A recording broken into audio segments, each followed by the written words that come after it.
I'm going to be reading a scene from a new short story that's coming out next year. It's called Last Night in Ventana Beach. And the characters in this scene are actually two characters from my book, Outside is the Ocean, which is about a woman named Heike, who's a German immigrant, and her gay son named Stuart. When I finished writing Outside is the Ocean, I thought I was done working with these characters, but recently I found myself wondering how Stuart would react if his mother came back to visit him from the dead. So I've been writing some stories about that, and this is one of the stories and scenes that have come out of that set of imaginings. In this scene, Stuart has gone home to California after his mother's death to clean up her condo. And the scene takes place about 2/3 of the way through the story when Stuart has just met with a real estate agent to list the condo, and his mother appears out of nowhere for the second time that day. The first time she appeared, Stuart was at Vons going grocery shopping, and after a few minutes of chatting with him, she just disappears, leaving him wondering whether he's been hallucinating. So here's the section of Last Night in Ventana Beach. Stuart had just managed to open the condo's front door, which always required a good amount of fiddling with the key, when he saw someone standing in the narrow hallway near the washer and dryer. Well, she seemed promising, Heike said. I liked her. My God, you scared me, Stuart nearly shouted. Although the house was getting darker, he was quite sure this was not a hallucination. What are you doing here? He'd recently switched SSRIs, and he wondered if that had been a mistake. I'm sorry, his mother replied. She was wearing the same tennis skirt and hot pink zip-up jacket she'd been wearing at Vons, but she no longer had on the visor or sunglasses. She held a banana peel in her hand and was chewing. I didn't mean to scare you. I just wanted to say hi and see what you thought of the agent. I thought she seemed nice. She had pretty crooked teeth for a real estate agent, but she had warm eyes. You're freaking me out. Aren't you supposed to be dead? I know, don't worry. I'm not here to bother you. I know how you are about wanting your privacy. It's just a little boring up there in heaven. I got a pass to come down and pay you a visit. I can go back if you don't want me here. It's okay. You did your obligation. You threw me a nice funeral and put flowers on my grave. You shed your tears.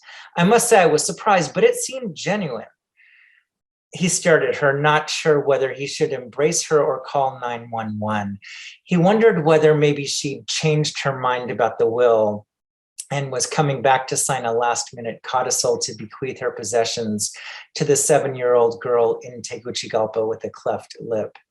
She didn't seem angry with him anymore, but when she was alive, she was often mercurial. Don't look so disturbed, she continued. I'm not here to pester you. My pass expires tonight at 9:30. I asked for an extension, but these angels are very strict. You know how it is. Everything up there is by the book. She nodded towards the popcorn ceiling. I'm not disturbed. I'm just surprised, Stuart managed. It's not, he struggled to find the right word, normal. Normal, what means normal? Nothing is ever normal. You think having me die of a stroke at the age of 79 is normal? I was a very healthy woman. I played tennis every day. Look how good my figure is, she said, directing his attention to various parts of her body. I told them my time hadn't come yet. I said they should at least give me a few more months so I can go skiing again to Mammoth or visit my family in Germany one last time, but they wouldn't budge. Stuart glanced at the banana peel. Want me to take that? I'm sorry, I hope you're not mad at me for taking one of your bananas. I know how careful you are with your food. No, it's fine. Jesus, eat the bananas. I don't care. You want some turkey or an orange?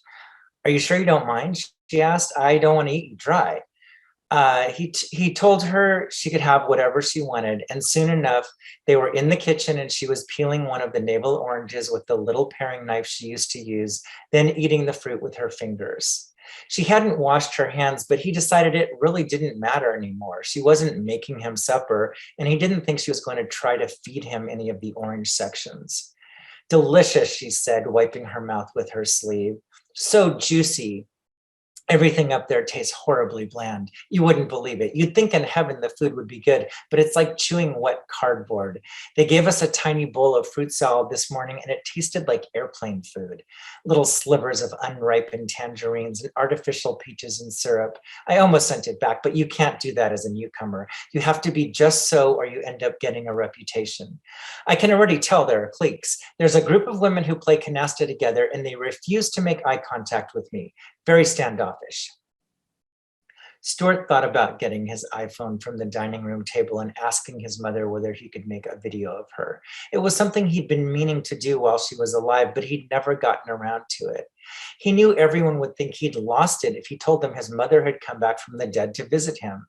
He knew the only way they'd believe him was if he had proof, but he was worried if he walked into the other room to get his phone, she might vanish again. On the other hand, he knew something like this would generate an insane number of comments on Facebook. Did you hear me? She said, are you listening? Yes, canasta. You said you were playing canasta. Ugh, that was 5 minutes ago. I was telling you how constipated I was not being able to exercise and how I finally asked one of the angels whether they have any tennis courts. I went to see what they had and it was ridiculous. 2 old courts with the worst nets you've ever seen and cracks everywhere. It was like East Germany. I told them I can't just sit inside all day long listening to the radio and watching these old fogies play bingo. She took one of the dish towels from the drawer and said, I hope you're not giving away all this nice silverware. That's Grandma Miller's, you know, it's very valuable. He looked at the forks and spoons and knives that had been sitting in the drawer for decades, growing more and more tarnished. It's valuable? Of course it's valuable. It's silver, real silver. You could take it down to the pawn shop and get yourself a nice watch. He started laughing. What's so funny? Why are you laughing at me? It's just so weird that you're here. I mean, don't you think it's bizarre? It's not bizarre. I lived through the war. I saw people starving to death. I ate grass for supper. Is that not bizarre? Now people spend all day looking at their photos, at their phones and writing text to each other. You think that's normal? I don't know. This is different. Stop analyzing everything so much. You have me here now. Be grateful. Now you can give me a proper goodbye. He wasn't sure what she meant. Did she want him to hug her? Did she want him to give her a kiss? He'd always avoided kissing her on the lips, but he figured maybe he should stop being so squeamish. He wondered whether perhaps she wanted him to take her to the Sizzler for surf and turf. I'm grateful, he said. I'm grateful. I'm glad you're here. Let me get my phone so I can take a photo of you. No, no photos. I look terrible. My hair is a mess. You want to waste our precious time together on photos? You have a closet full of albums of me. He told her her hair looked great. He said he wanted a photo on his phone so he could remember her after she was gone. Okay, fine, she replied, but at least let me go to the ladies' room first and put on some rouge. As she walked away, he noticed she hadn't taken off her shoes. She was wearing the tree-torn she wore when she played tennis, despite the fact that she'd always forbidden people from wearing shoes in the house. He went back to the dining room where he'd begun filling trash bags with old placemats, along with the board games they played when he visited and his mother's tchotchkes, the carved wooden shepherd and the beer stein and the framed Edelweiss she'd given him for his 15th birthday.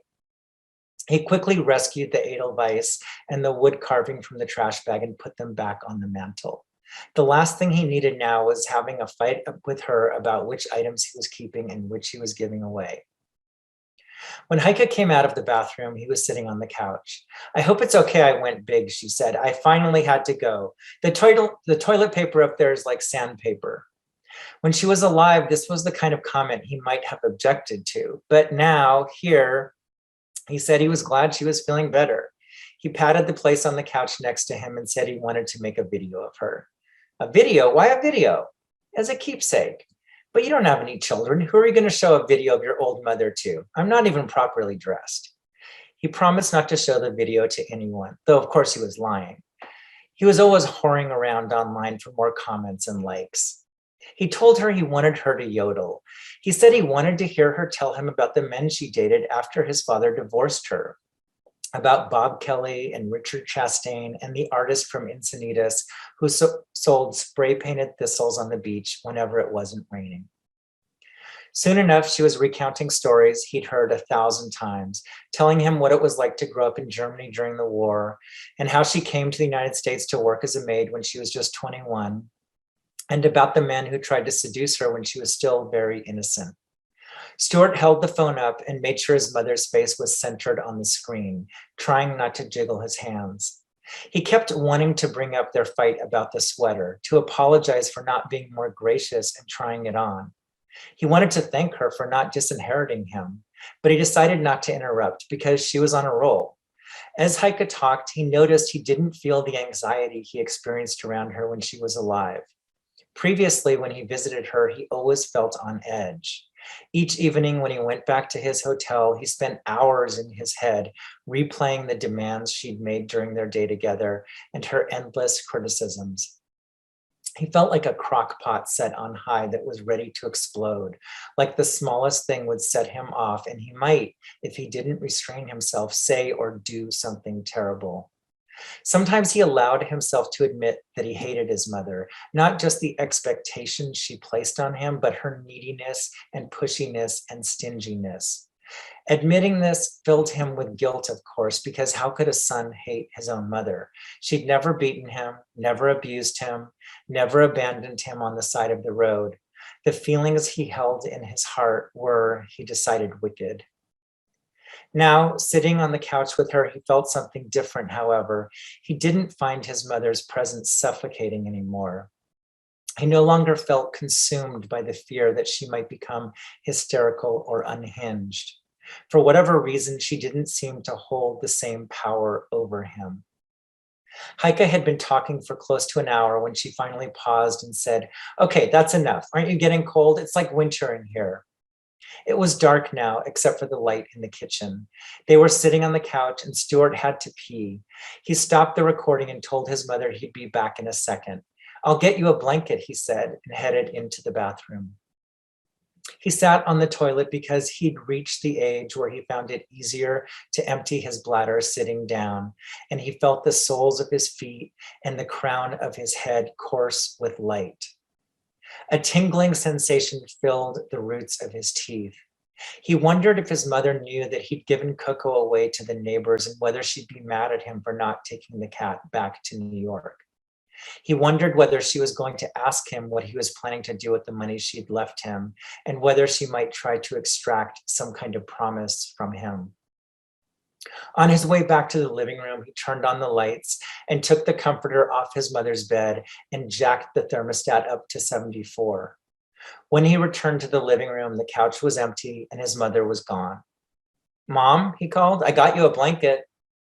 He waited for a reply, but the only sound he heard was the furnace lighting up. It was a sound he associated with winter time and with being in bed, because when she was alive, his mother had always avoided turning on the heater except in the early morning in January and February, when the temperature indoors dipped into the 40s. This was a long time ago when Heike was married to Jerry and Stuart had fewer boundaries, back when he was in high school and college, and the future seemed expansive and open and hopeful. Thanks, that's the end of the scene.